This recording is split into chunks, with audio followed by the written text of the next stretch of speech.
प्रिय श्रद्धालुजनों, सादर वंदन। आज हम एक अत्यंत गूढ़, रहस्यमय और आध्यात्मिक विषय पर विचार करने जा रहे हैं, 84 लाख योनियों का रहस्य और उनकी गति। यह विषय केवल एक धार्मिक या पौराणिक अवधारणा नहीं है, बल्कि जीवन और पुनर्जन्म के व्यापक चक्र की व्याख्या करता है, जिसे हमारे शास्त्रों, पुराणों और उपनिषदों ने बड़े ही विस्तृत रूप में प्रस्तुत किया है। इस कथा का उद्देश्य है आत्मा की यात्रा को समझना, कैसे आत्मा विभिन्न योनियों से होकर गुजरती है और अंततः मनुष्य जीवन प्राप्त करती है। 84 लाख योनियों के प्रकार और गतियां। 84 लाख योनियां अलग अलग पुराणों में अलग अलग बताई गई हैं, लेकिन है सभी एक ही। अनेक आचार्यों ने इन 84 लाख योनियों को दो भागों में बांटा है।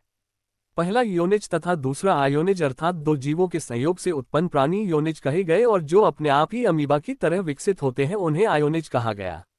इसके अतिरिक्त स्थूल रूप से प्राणियों को तीन भागों में बांटा गया है। 1. जलचर, जल में रहने वाले सभी प्राणी। 2. थलचर, पृथ्वी पर विचरण करने वाले सभी प्राणी। 3. नभचर, आकाश में विहार करने वाले सभी प्राणी। उक्त तीन प्रमुख प्रकारों के अंतर्गत मुख्य प्रकार होते हैं, अर्थात 84 लाख योनियों में प्रारंभ में निम्न चार वर्गों में बांटा जा सकता है। 1. जरायुज, माता के गर्भ से जन्म लेने वाले मनुष्य पशु जरायुज कहलाते हैं। 2. अंडज, अंडों से उत्पन्न होने वाले प्राणी अंडज कहलाते हैं। 3. स्वदेज, मलमूत्र, पसीने आदि से उत्पन्न क्षुद्र जंतु स्वेदज कहलाते हैं। 4. उदेभज, पृथ्वी से उत्पन्न प्राणी उदेभज कहलाते हैं। पद्म पुराण के एक श्लोकानुसार जल नव लक्षाणी स्थावर लक्ष विंशति कृम्यो रुद्र संख्यक पक्षनाम 10 लक्षण त्रिंशल लक्षाणी पशु चतुर्लक्षाणी मानव 78:5 पद्म पुराण। अर्थात जलचर 9 लाख, स्थावर अर्थात पेड़ पौधे 20 लाख, सरीसृप कृमि अर्थात कीड़े मकोड़े 11 लाख, पक्षी नभचर 10 लाख, स्थलीय थलचर 30 लाख और शेष 4 लाख मानवीय नस्ल के, कुल 84 लाख। आप इसे इस तरह समझें। 1. पानी के जीव जंतु 9 लाख। 2. पेड़ पौधे 20 लाख। 3. कीड़े मकोड़े 11 लाख। 4. पक्षी 10 लाख। 5. पशु 30 लाख। 6. देवता दैत्य दानव मनुष्य आदि 4 लाख।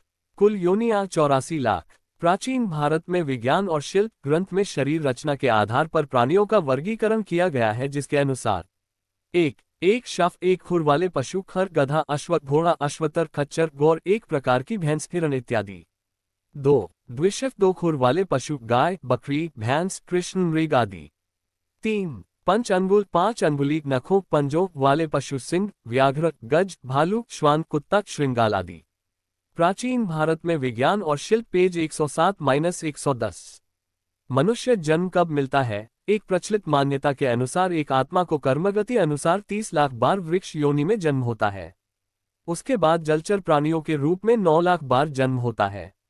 उसके बाद कृमि योनि में 10 लाख बार जन्म होता है, और फिर 11 लाख बार पक्षी योनि में जन्म होता है। उसके बाद 20 लाख बार पशु योनि में जन्म लेना होता है। अंत में कर्मानुसार गौ का शरीर प्राप्त करके आत्मा मनुष्य योनि प्राप्त करता है, और तब 4 लाख बार मानव योनि में जन्म लेने के बाद पितृ या देव योनि प्राप्त होती है। ये सभी कर्मानुसार चलता है। मनुष्य योनि में आकर नीच कर्म करने वाला पुनः नीचे की योनियों में सफर करने लग जाता है, अर्थात उल्टे क्रम में गति करता है, जिसे ही दुर्गति कहा गया है।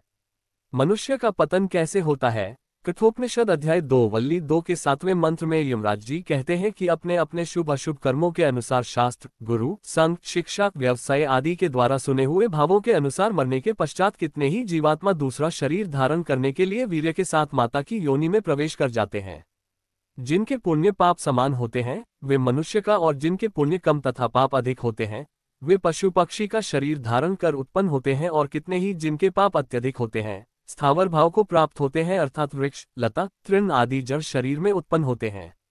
कथा समापन की ओर। प्रिय श्रोता बंधुओं, आज की इस दिव्य, पावन और अद्भुत आध्यात्मिक यात्रा में हमने आत्मा की अनंत गति, जन्म मरण के रहस्य और 84 लाख योनियों की परिक्रमा को गहराई से समझने का प्रयास किया। यह कोई मात्र संख्या नहीं, बल्कि एक चेतावनी है, एक आह्वान है कि मानव जीवन, जो इन 84 लाख योनियों के बाद हमें प्राप्त हुआ है, उसका उद्देश्य केवल भोग विलास नहीं, बल्कि आत्मज्ञान, भक्ति और मोक्ष की प्राप्ति है। मनुष्य योनि ही वह दुर्लभ अवसर है जहां आत्मा अपनी यात्रा को समाप्त कर परमात्मा से एकाकार हो सकती है।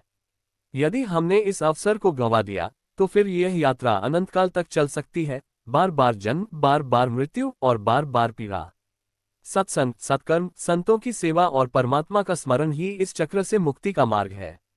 इसीलिए संत कबीर कहते हैं, ग्रेटर देन मानुष जन्म दुर्लभ है, मिले ना बारंबार। जैसे ऊंचे तरुवर से पत्ता टूटे यार। आइए हम सब इस ज्ञान को केवल सुनकर ना छोड़ें, बल्कि इसे अपने जीवन में धारण करें, अपने भीतर की यात्रा प्रारंभ करें। क्योंकि सच्चा धर्म वही है जो आत्मा को परमात्मा से मिलाने की ओर ले जाए। सम्मानीय दर्शकों, अगर आपको ये कथा ज्ञानवर्धक, प्रेरणादायक और आध्यात्मिक रूप से उपयोगी लगी हो, तो कृपया इसे लाइक करें, कमेंट करें और शेयर करें ताकि ये अमूल्य ज्ञान औरों तक भी पहुंचे। और हाँ, हमारे चैनल हुकम सिंह मोगिया को सब्सक्राइब करना न भूलें ताकि आपको ऐसे ही और भी पौराणिक रहस्य और आध्यात्मिक कथाएं नियमित रूप से मिलती रहें। आप सभी का हृदय से धन्यवाद। ईश्वर आप सभी को सद्बुद्धि, ज्ञान और मोक्ष मार्ग की ओर प्रेरित करें।